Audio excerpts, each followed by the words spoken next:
Hello and welcome to another car focus video. This time back home. I'm back in the UK. I'm in the lovely sunny county of Warwickshire, but I'm going to hide in a bush whilst I finish my introduction. There's a good reason for that. Today is the 23rd of February and we are fully amongst Storm Doris, the least threatening, least scary sounding storm ever. But Storm Doris is blowing up an absolute gale. It is extremely windy, so I'm standing here in the hope that I'm shaded from immense wind noise. But hey, what's more interesting than the bush behind me is what I'm looking at in front of me.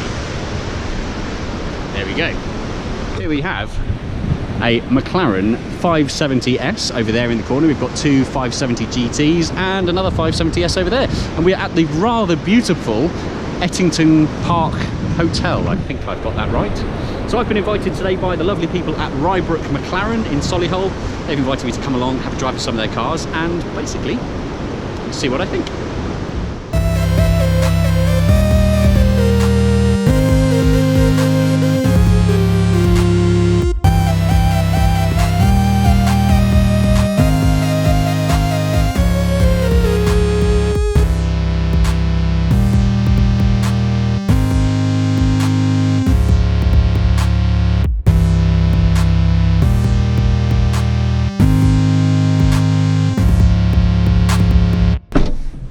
That's better, a bit quieter. Now in the car next to me is Joe Achilles. You probably can't see him, but he's in there as well. I've brought Joe along today as I was invited by Rybrook to come and test some of these cars, and I thought, hey, I'm not gonna have all the fun, I might as well bring Joe along as well. So here we are. So currently sat inside the 570GT. It's a rather pleasant place to be. Now I'm sure that a lot of you are familiar with the McLaren product already because of course everybody on YouTube, because I've got one or has been driving one recently. But you know what, I might as well fire it up, or in fact I'll put the ignition on first just so we can have a look at some of the quirks and the infotainment system and what we've got. I mean, Bowers & Wilkins sound system, anyone? That's pretty posh. I love how McLaren have somehow managed to have this as quite a unique feature. Obviously in a Tesla you get that enormous super duper sized, almost like an iPad looking thing. McLaren since the 12C have had this really lovely console in the middle, which is like a little mini iPad type tablet, but again everything's just really well thought out. You know, you've got everything at the touch of a button. Okay, rear camera's unavailable, but web browsers, you know, everything's lovely, it's nice and quick. Everything I'm picking we can't do, but you get the general idea. Now, as many of you will probably know, the thing that's quirky about the 570GT is actually, rather than the overall car, engine, excitement, that sort of stuff, it's the more unusual quirky things that they've done. So, for example, if we look at the key, something that's new on McLaren keys, obviously normal to have the front trunk or front boot or whatever you want to call it, but now of course they have a rear one as well, and let me show you why. If I allow us to escape, close that. If we press the rear one, there we have the new quirky rear opening window, which is ideal for bags. Now that is the kind of revolutionary thing that McLaren have invented. Caused quite a stir at Geneva last year, and rightly so. It's different. It's another example of why McLarens are so popular. Look at the size of this trunk. It's huge. It's about 4 times the size of the one in my 996 Turbo. Hi Joe. Hey, how's it going? I've decided to embrace Storm Dora, so there is going to be a bit of wind noise. I do apologise for that, but it's for good reason. It's because I'm about to drive for the first time ever a 570GT, and I'm being joined brilliantly by, let me introduce you to Rob. Good afternoon. So Rob is from the Pro Drive team at McLaren, and he's very kindly going to jump in the passenger seat with me, answer a whole load of questions we've got about the car, and basically, so I think let's escape the wind and jump in the car. Ooh, right, that's a bit better. Perfect. Out the wind. It is windy. 70-mile-per-hour winds I think we're up against here today. So what I thought I'd do is, just to make this a bit more interesting for everyone, because obviously you don't want to watch just my face talking about the car the whole time whilst I'm driving. So I'm going to ask Rob some not too in detail questions here before we go for a drive, and then to take over I'm going to be using my head mount. So that's going to go on my head, and basically, just like me, you'll have a driver's eye view of what's going on. So today, Rob, as I've said to the lovely people watching, we've got two cars here. We've got the GT and Correct. the S. That's right. Both 570s. Indeed. What are the key differences? At the moment, we're in the GT.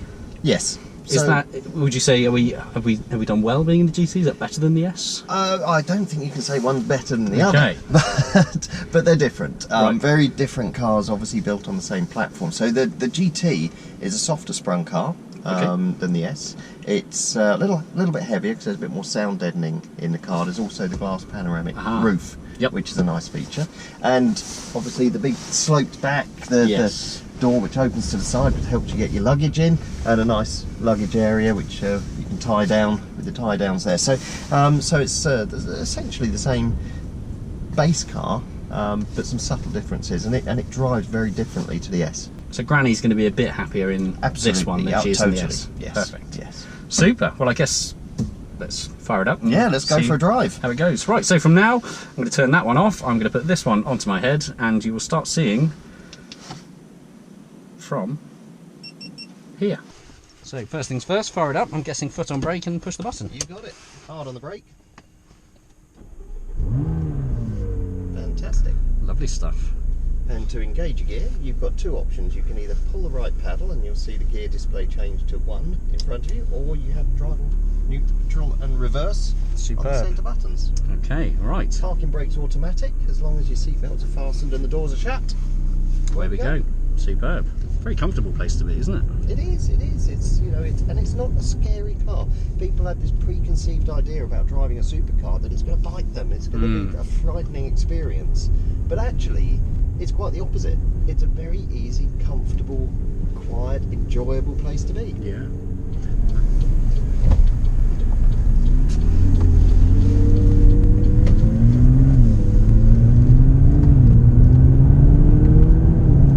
So at the moment we're in full auto, just full automatic, normal mode. We've got 3 settings on the handling and the powertrain, a normal, sport and track mode. So we can adjust the chassis independently of the engine and gearbox. Okay. So if, for example, you were going down a nice B road and you want to have the car in the sport or the track mode for the excitement of the engine and the gearbox, but it's a bumpy road, you can leave the handling, the chassis in the normal mode, so you've still got a nice soft compliant chassis, and you can tweak both of those controls to find the balance that you like.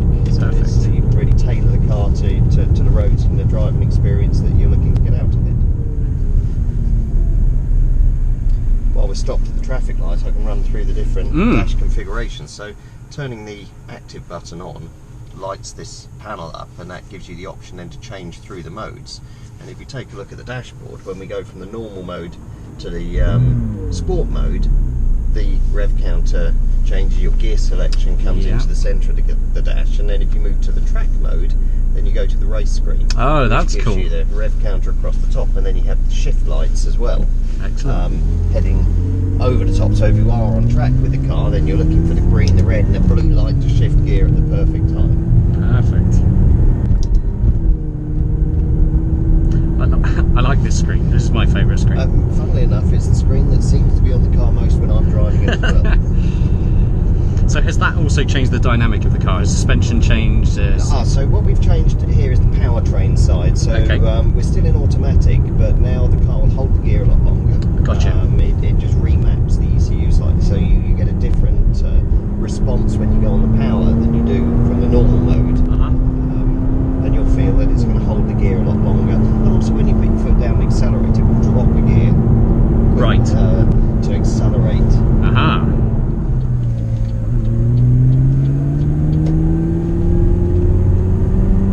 And to couple that, if I introduce the track setting on the handling side, you'll feel that the car will stiffen up. You start to feel the bumps in the road a little bit more. Right, yeah.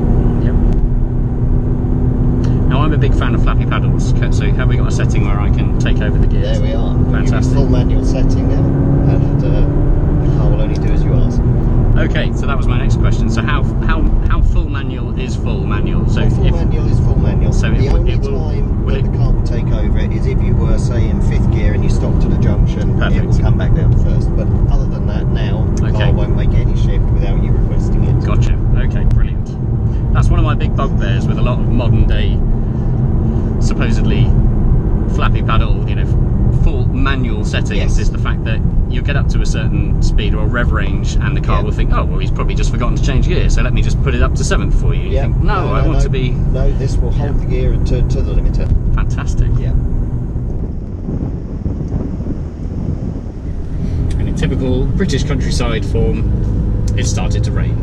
Doris has blown a gale and now she's getting us wet. Never mind. It's a chance to check the traction control system. Exactly.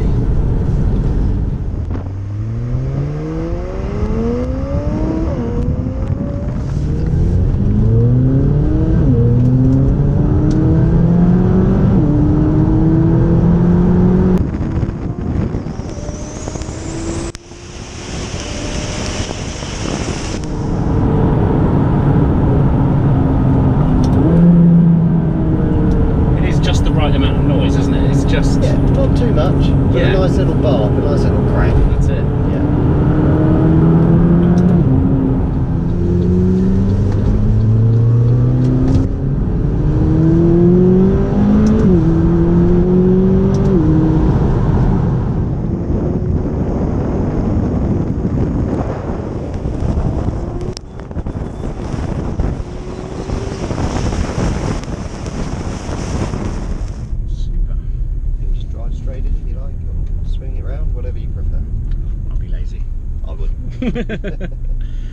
Excellent. Super.